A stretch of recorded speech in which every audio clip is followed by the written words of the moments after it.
Good evening, I'm Stacey Amos for News Channel 8, and these are the top stories that we have for you tonight.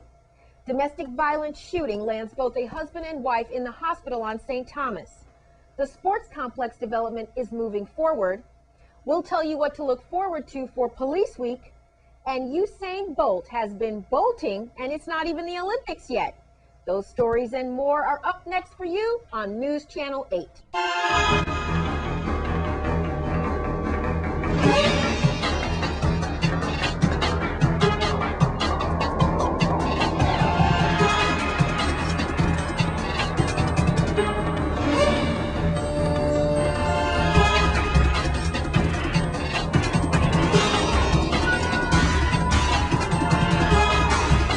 In our top story tonight, a domestic violence shooting in the Tutu Valley area of St. Thomas lands a married couple in the hospital.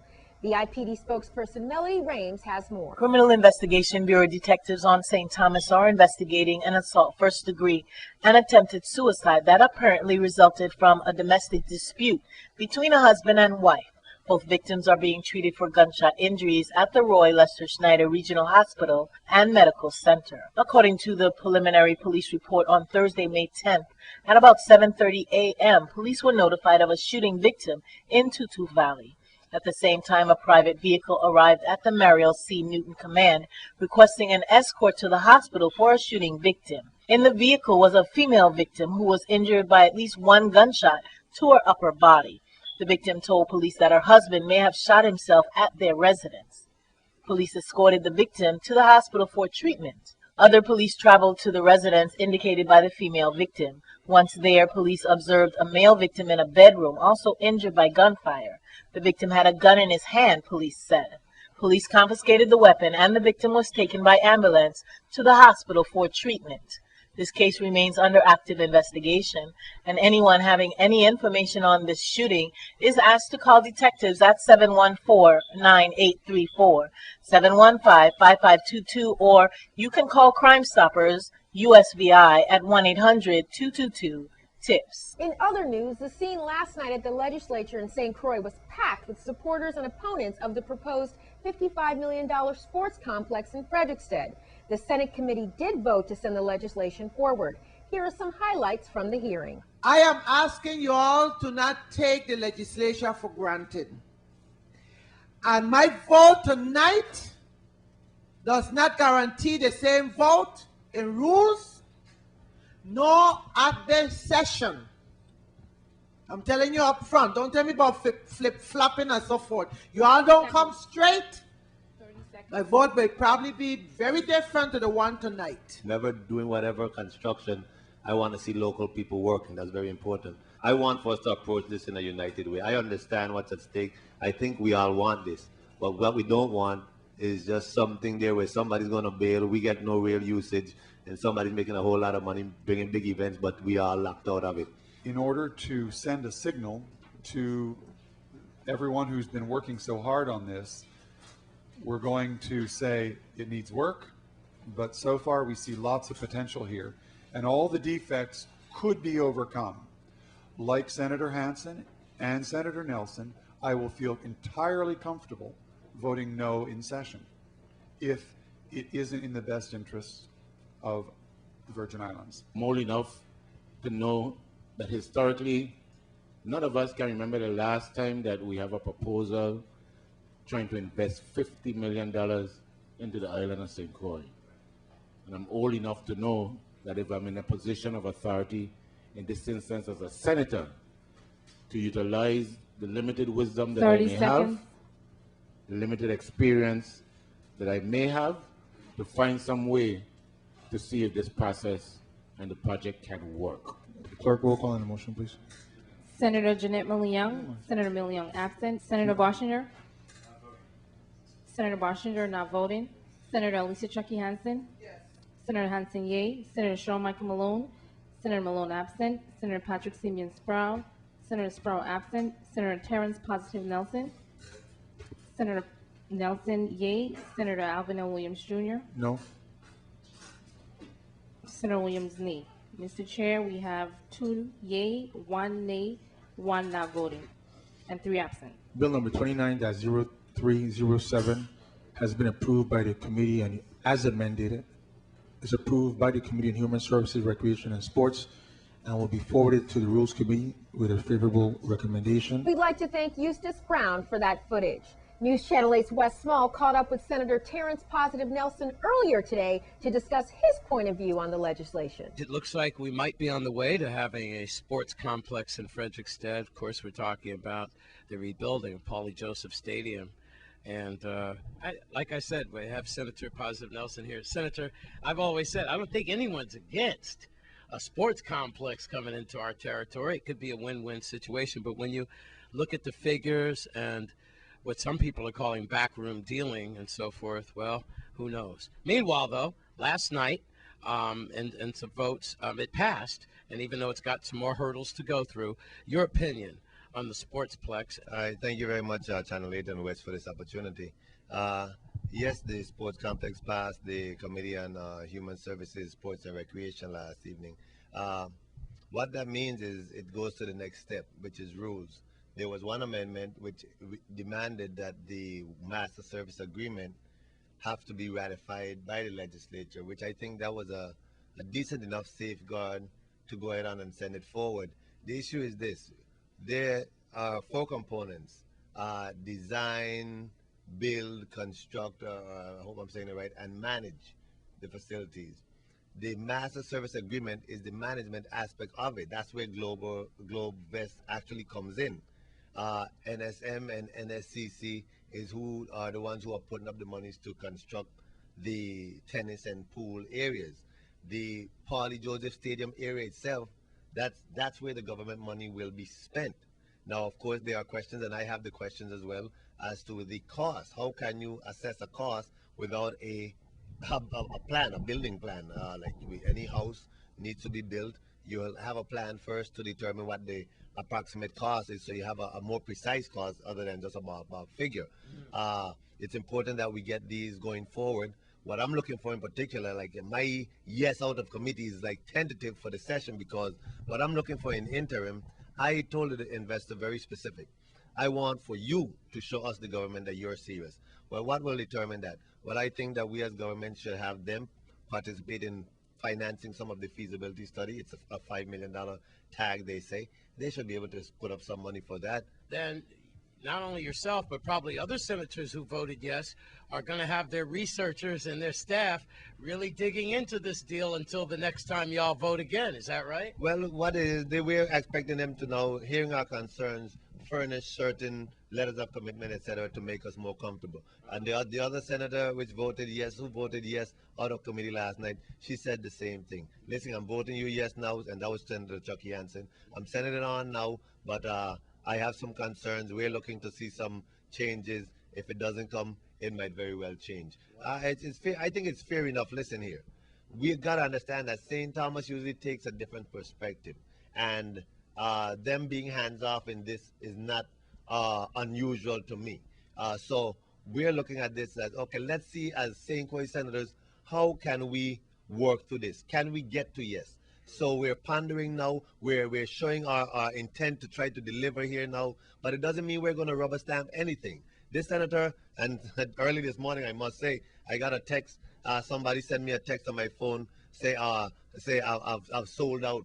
And I've never been for sale. I'm not for sale. That's slavery, and I'm never going to be a slave to anybody or anything or any group. I'm for the people. That's where my allegiance is. And I think it's fair enough to present this to the people of the Virgin Islands, to all of the representatives of the people of the Virgin Islands. With Senator Positive Nelson talking about the sports complex and that proposal in Frederickstead, St. Croix. I'm Wes Small for News Channel 8. This just in, we have a car reportedly on fire on the Melvin Evans Highway. This just in, as I mentioned. Let's take a look. Yeah, Wes, we're here on the highway, and as you can see, there's a vehicle on fire here. Fire is traveling. St. Croix Rescue's on scene.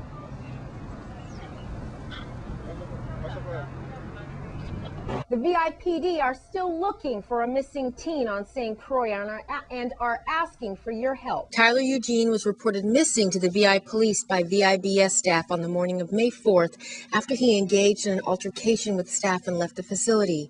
Eugene is 5'5" and weighs 125 pounds. He has brown hair, eyes, and complexion.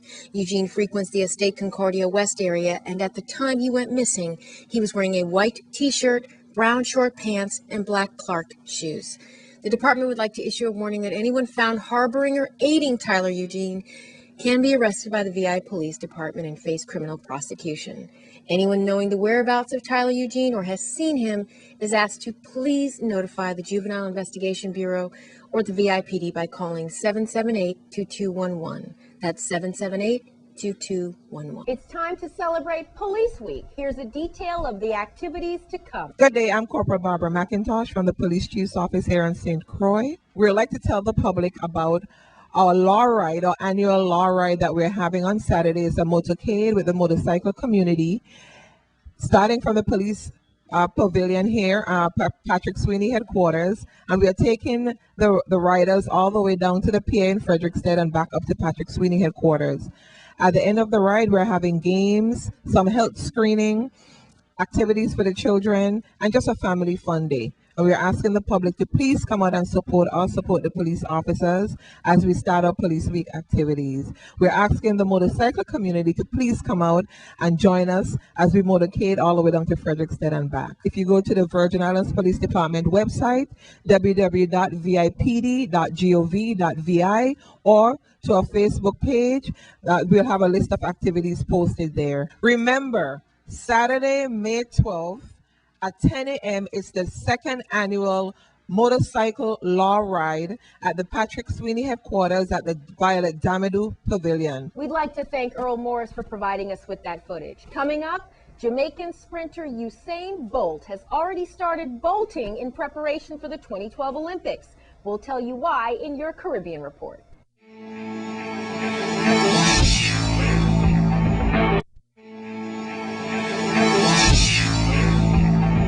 Now here's your news from around the Caribbean region.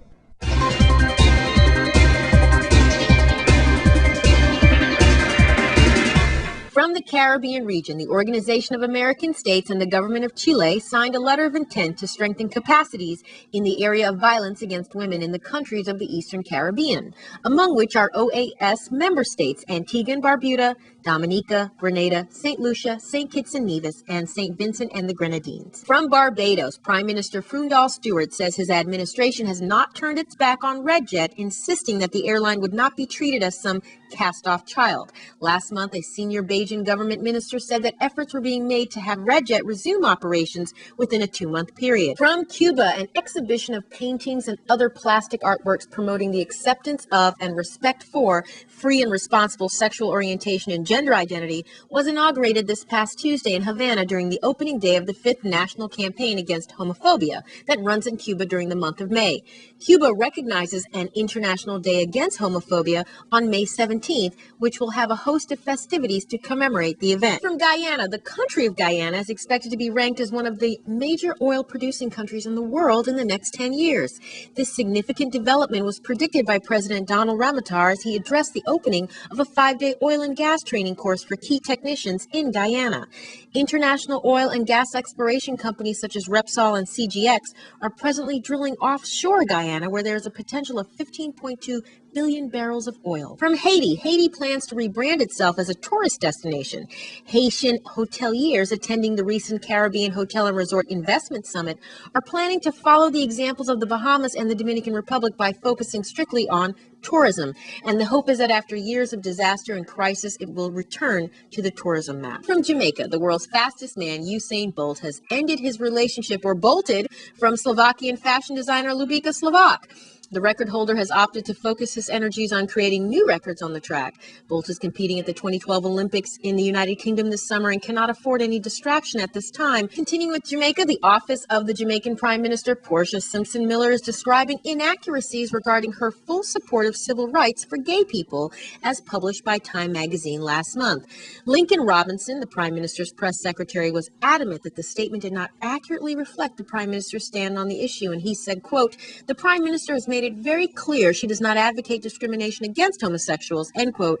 But she's only shared her willingness to review the country's laws, but it's not known when or if the matter will ever be taken to Parliament. From Trinidad, Yassin Abu Bakr, the man who led a radical Muslim group in an unsuccessful attempt at overthrowing the Trinidad and Tobago government in 1990, is finally likely to appear before a commission of inquiry in August. The trial never really started because of his illness, and at least 24 people, including one legislator, Leo De Vives, were killed after Bakr led more than 100 men in the failed attempt at overthrowing the government back in July of 1990. And in your cricket update, cricket fans in the U.S. will have a double treat this summer as the West Indies face New Zealand in 2 historic 2020 matches in Florida.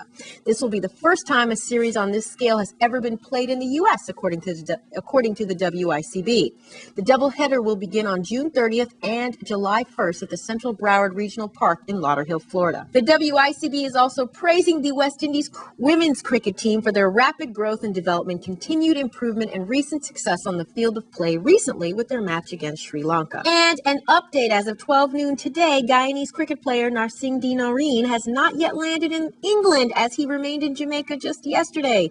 Noreen will certainly not make it in time to play in the final practice match against the England Lions, which starts at Wantage Road today.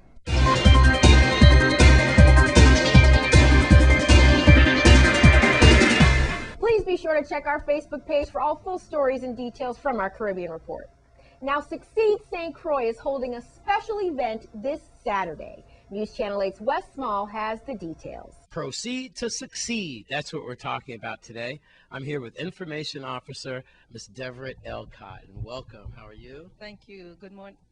Good day, Wes. Well, good evening.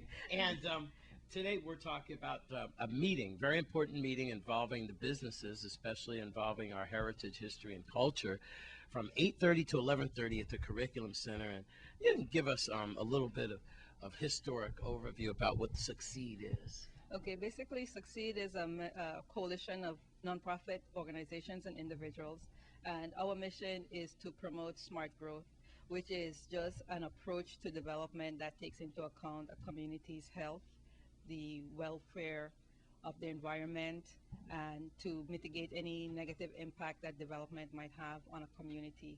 And then we also promote geotourism. There's a number of ways that we can get capital into the island, and geotourism is one of the best ways. It's the fastest growing segment of tourism right now. What does that entail? Well, geotourism basically is having people come to the island to experience your culture and your environment, as opposed to just coming to purchase imported items. Take part in what's going on and, Right. and get a feeling of our cultural background. Yeah, so it might be quadrille dances or bambula, or they may engage with someone making instruments like flutes, or learn how to participate in a Quelbe band, or just experience that as a performance.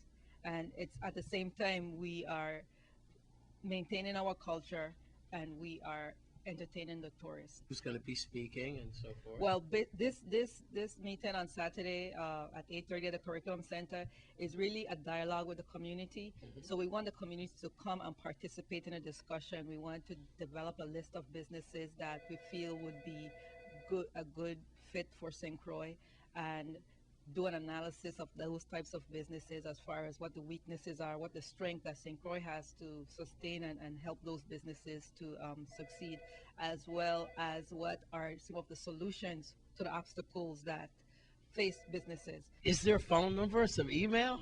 Yes, please call our office, 772-9685, or you can email us at stxahead.succeed@gmail.com, or visit our website, www.succeedstcroix.com. And the meeting is at 8:30 to 11:30 at St. Croix Curriculum Center.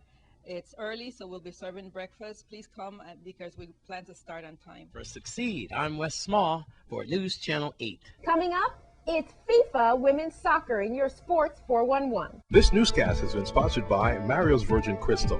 Let us save you the hassle of lugging those jugs around. Purified bottled water conveniently delivered to your home or office. Also available in your favorite grocery store. Call 773-2810.